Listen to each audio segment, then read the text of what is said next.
Good evening, visitors. Welcome to the Australian War Memorial's last post ceremony. My name is Sandy Smith.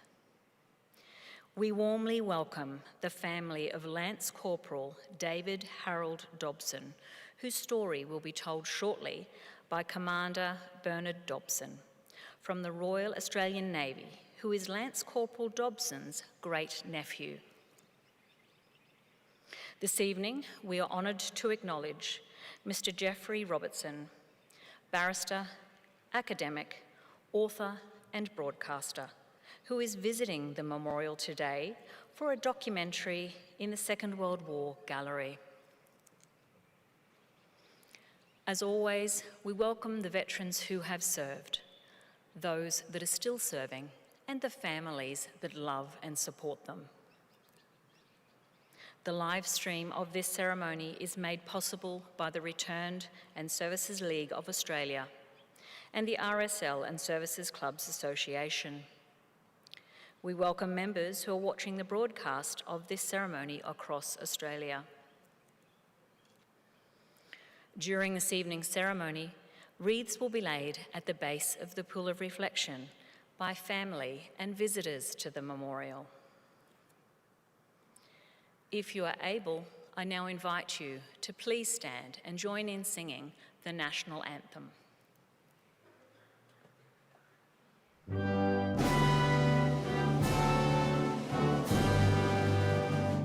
Australians, oh, let us rejoice, for we are one and free.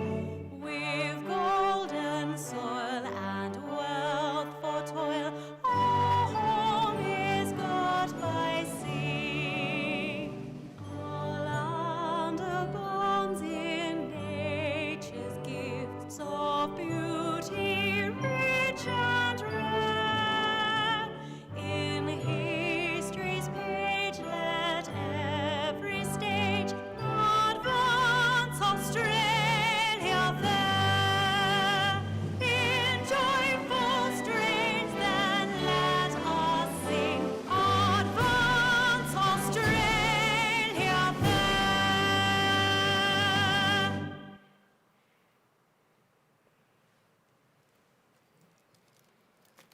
If you can do so, please be seated. The Australian War Memorial was the vision of Charles Bean, Australia's First World War official historian. Bean landed with the Australian troops on Gallipoli and stayed with them at the front through to the end of the war. The idea of this national memorial and museum came to him at Pozières, France, in the depths of the bloody fighting of 1916. Bean's idea was that this would be a place where families and friends could mourn loved ones buried in faraway places. It would also be a place that could help all Australians understand what these men and women had endured and what they had done for us. Bean's vision, to which we remain true, is best expressed as inscribed in the entrance to the memorial's galleries. Here is their spirit, in the heart of the land they loved, and here we guard the record which they themselves made. Tonight, we will read the story behind just one of those on the Roll of Honour, which lists the names of more than 103,000 men and women who have given their lives for us in war and on operations for more than a century. But first, we present a lament, Flowers of the Forest. Wreaths or floral tributes will now be laid at the base of the Pool of Reflection.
Today, we remember and pay tribute to Acting Lance Corporal David Harold Dobson.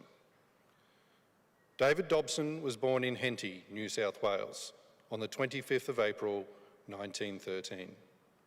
He was the fourth son of George Francis Dobson, a draper, and Elizabeth Mary Dobson. Known as Harry, Dobson played cornet alongside his elder brothers in the Henty Boys Band. By the outbreak of the Second World War, he was working as a bank clerk and living at Belgrave near Melbourne.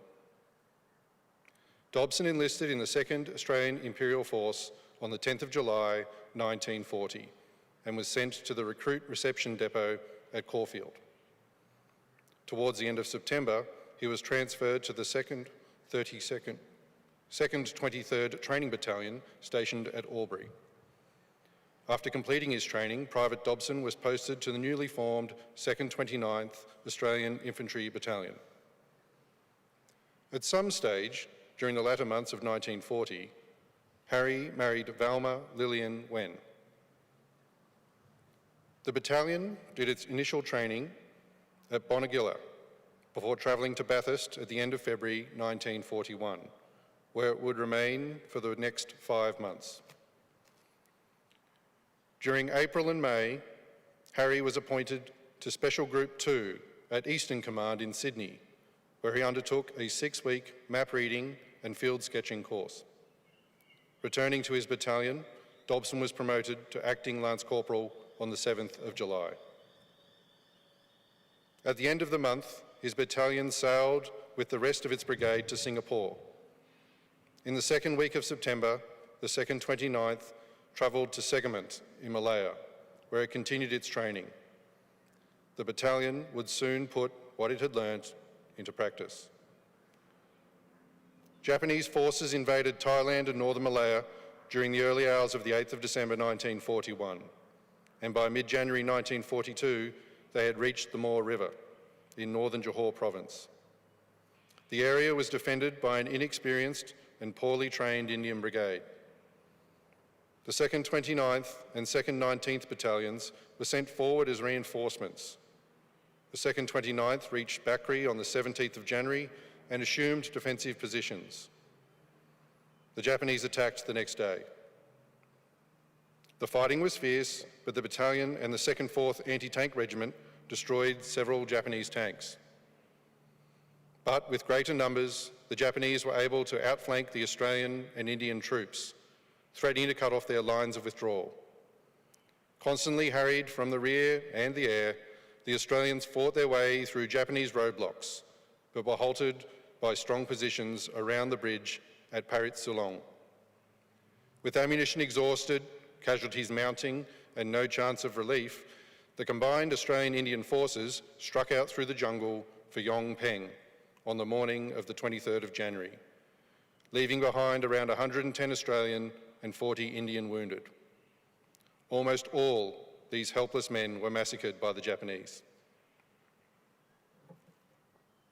Only 130 men from the 2nd 29th Battalion reached Allied lines at Yong Peng, Harry Dobson amongst them.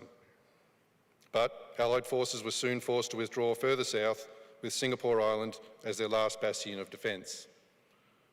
Over the next few days, the survivors of the 2nd 29th, along with other Australians from the 27th Brigade, made a fighting withdrawal along the road from Yong Peng towards Singapore.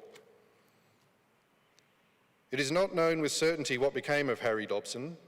Listed as missing, it was unclear whether he had fallen in battle or become a prisoner of war when Singapore fell on the 15th of February.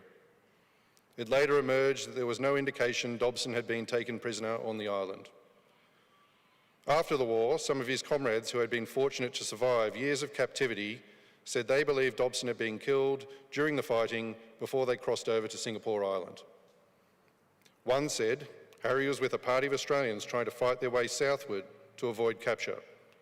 Others believe Harry had been captured during the withdrawal and executed on the spot by the Japanese. With no known grave, today Harry Dobson's name is listed amongst the dead on the Singapore Memorial at Kranji War Cemetery. He was 28 years old. His name is also listed on the roll of honour to my left, amongst almost 40,000 Australians who died while serving in the Second World War. His photograph, displayed today by the Pool of Reflection, was kept on his brother George's mantelpiece following Harry's death, with a rose placed there every Anzac Day. This is but one of many stories of service and sacrifice told here at the Australian War Memorial. We now remember Acting Lance Corporal David Harold Dobson, who gave his life for us, for our freedoms, and in the hope of a better world.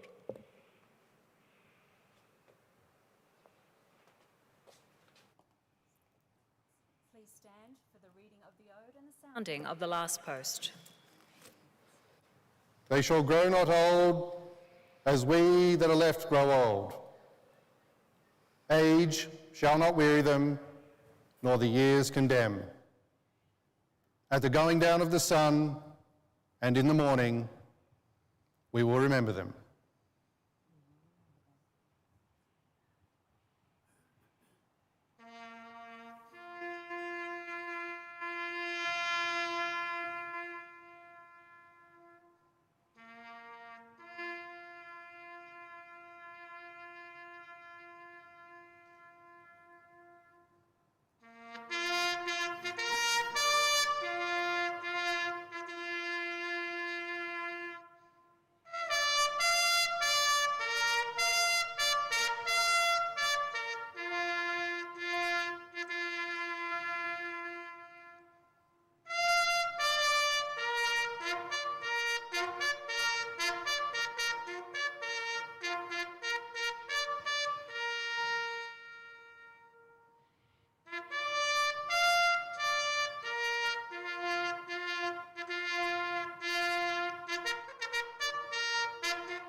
Lest we forget.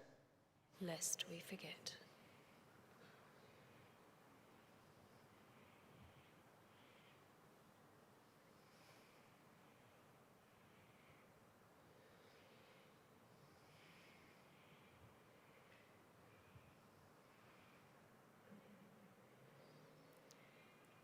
We leave you this evening with the words of the memorial's founder, Charles Bean.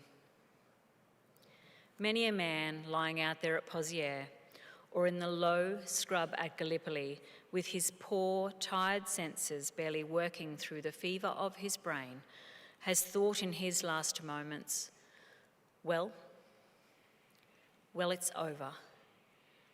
But in Australia, they will be proud of this. Ladies and gentlemen, girls and boys, that concludes the last post ceremony. On behalf of the Director, staff and volunteers, thank you for visiting the Australian War Memorial today and for your continued support throughout the development project. We wish you all a very pleasant evening. Thank you.